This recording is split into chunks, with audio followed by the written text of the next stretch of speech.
Work visa के अंदर बहुत ज़्यादा लोग आए हैं इस वक्त हंगरी में पिछले साल में, और अभी 2024 के अंदर भी लोग वर्क वीज़ाज़ के ऊपर आ रहे हैं। वो लोग 8 लाख 9 लाख फ़ॉरेन तक इजीली कमा सकते हैं, जो कि तकरीबन 2000 यूरो के लगभग होता है। और 2000 यूरो पुर्तगाल में एक बिज़नेसमैन अर्न करता है अपने बिज़नेस के अंदर, ये मैं आपको पहले बता दूं। अब बात करूंगा गाइस कि हंगरी कितने अरसे में आपको डॉक्यूमेंट देता है और कितने अरसे के बाद आप लोगों को हंगरी का पासपोर्ट या नेशनलिटी मिलेगी। फॉर एग्जांपल, अगर किसी के हस्बैंड या वाइफ यहाँ पे पढ़ रही है तो वो अपने स्पाउस को यहाँ पे इनवाइट कर सकती है और उसका स्पाउस यहाँ पे इसके साथ रह सकता है। Hello guys, welcome back. कैसे आप सब दोस्तों, मेरा नाम है ज़ीशान आसिम और आप देख रहे हो इट्स फॉर यू। इस वक्त मैं मौजूद हूँ हंगरी के एक सिटी पार्क के अंदर। बुदापेस्ट के अंदर एक सिटी पार्क मौजूद है हीरो स्क्वायर के साथ, और मेरे पीछे आप देख सकते हो ये एक बहुत प्यारा उन्होंने म्यूज़ियम बनाया है। बिल्कुल ये रिसेंटली कंस्ट्रक्ट हुआ है। हमारी वीडियो का जो टॉपिक है आज वो ये हंगरी के अंदर कौन कौन सी जॉब्स अवेलेबल हैं। हंगरी के अंदर जो 80% लोग यहाँ पे काम करते हैं गाइस, वो करते हैं फूड डिलीवरी का काम, जिसमें फूड कुरियर का काम करते हैं, जैसा कि खाना होटल से उठा के और कस्टमर तक पहुँचाना होता है। इसके अलावा जो लोग यहाँ पे काम करते हैं, जो बाकी के 20% के अंदर लोग आ जाते हैं, बहुत से लोग यहाँ पे स्टूडेंट एजेंसीज़ के थ्रू भी काम करते हैं। स्टूडेंट एजेंसीज़ उनको जॉब्स प्रोवाइड करती हैं और स्टूडेंट एजेंसी के द्वारा वो लोग वेयर हाउसेस में काम करते हैं। आईटी के सेक्टर्स में भी लोग इंटर्नशिप्स लेके काम करते हैं। तो ये कुछ जॉब्स हैं जो कि हंगरी में लोग करते हैं। प्लस हंगरी के अंदर टीचिंग की जॉब्स भी अवेलेबल हैं। यहाँ पे पाकिस्तानी इंडियन टीचर्स भी काम कर रहे हैं स्कूलों के अंदर, और ख़ासकर जो हमारे पाकिस्तानी बिजनेसमैन यहाँ पे मौजूद हैं, वो यहाँ पे अपना होटल्स, अपने रेस्टोरेंट्स उन्होंने बना रखे हैं और यहाँ पे लोग काम कर रहे हैं। बहुत से इंडियन पाकिस्तानी ग्रोसरी स्टोर्स हैं यहाँ पे। तो ये चीज़ का सबूत है कि बहुत बड़ी कम्युनिटी अभी भी हंगरी में मौजूद है, जो कि पाकिस्तान और इंडिया से आगे यहाँ पे रहते हैं।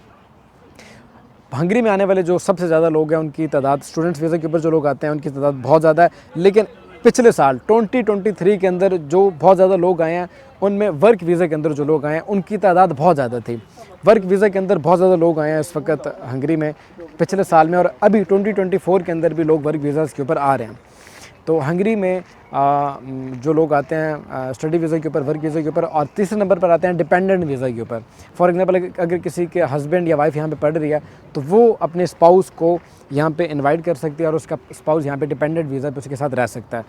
तो इन कैटेगरीज़ के लोग हंगरी में रहते हैं। जॉब अपॉर्चुनिटीज़ बता दी आपको कि डिलीवरी का काम यहाँ पे लोग करते हैं, वेयर हाउसेस में लोग काम करते हैं, आईटी के सेक्टर्स में लोग काम करते हैं।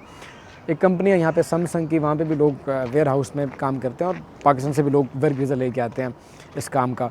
और वेयर हाउसेस कुछ मौजूद हैं बुदापेस्ट के अंदर और कुछ हंगरी के बाकी सिटीज़ के अंदर मौजूद हैं, जैसा कि वर्क शॉप्स या स्पेयर पार्ट्स का जो काम होता है, गाड़ियों के स्पेयर पार्ट्स बनाने का, कपड़ा बनाने का काम अवेलेबल है।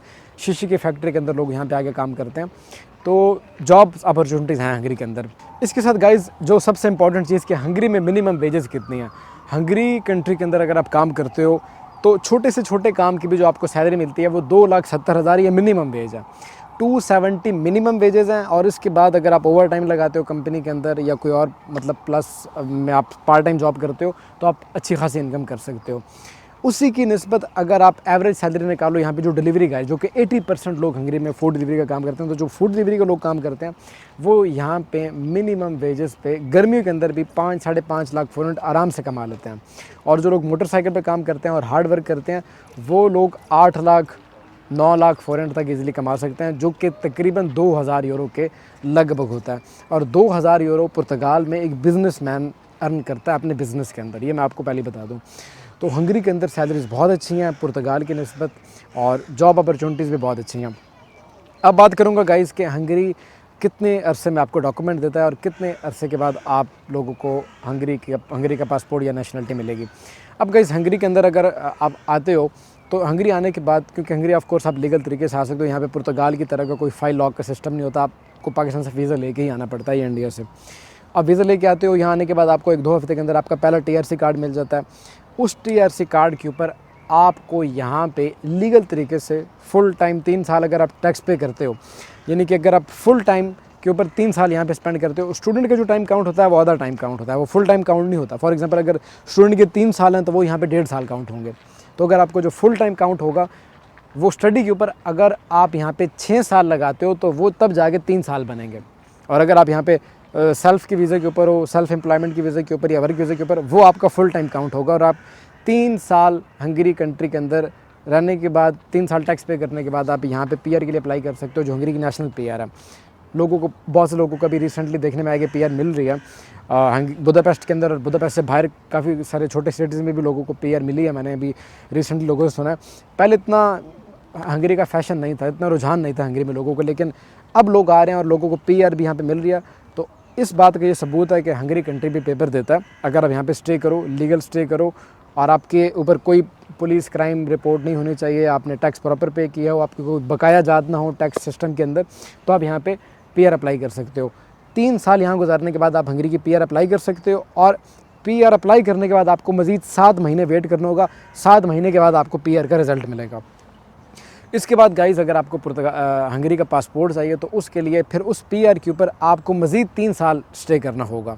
जो आपको हंगरी का नेशनल कार्ड मिलेगा उसके ऊपर आपको 3 साल मज़ीद वेट करना होगा, हंगरी में लीगल स्टे करना होगा, क्योंकि पीआर मिलने के बाद आपको एक प्लास्टिक वाला एड्रेस कार्ड मिल जाता है। और जब आपको प्लास्टिक वाला एड्रेस कार्ड मिलता है, उस प्लास्टिक एड्रेस कार्ड जब आपको मिलेगा उससे टाइम लाइन स्टार्ट होता है और अगले 3 साल के बाद आप पासपोर्ट अप्लाई करने के लिए एलिजिबल होते हो। तो उस सिनेरियो में अगर देखा जाए तो आप तकरीबन 6 साल के बाद पासपोर्ट अप्लाई करने के लिए एलिजिबल होते हो और अप्लाई करने के तकरीबन 1 साल के बाद या 8 से 9 महीने के बाद आपको ये पासपोर्ट इशू होता है। तो आप ये टाइम लाइन काउंट कर सकते हो कि तकरीबन 6.5 से 7 साल का अरसा चाहिए आपको हंगरी के अंदर अगर आप पासपोर्ट हासिल करना चाहते हो या यूरोप की नेशनलिटी हासिल करना चाहते हो। उसी की बनिस्बत अगर आप पुर्तगाल में देखें तो तकरीबन टाइम बराबर ही है।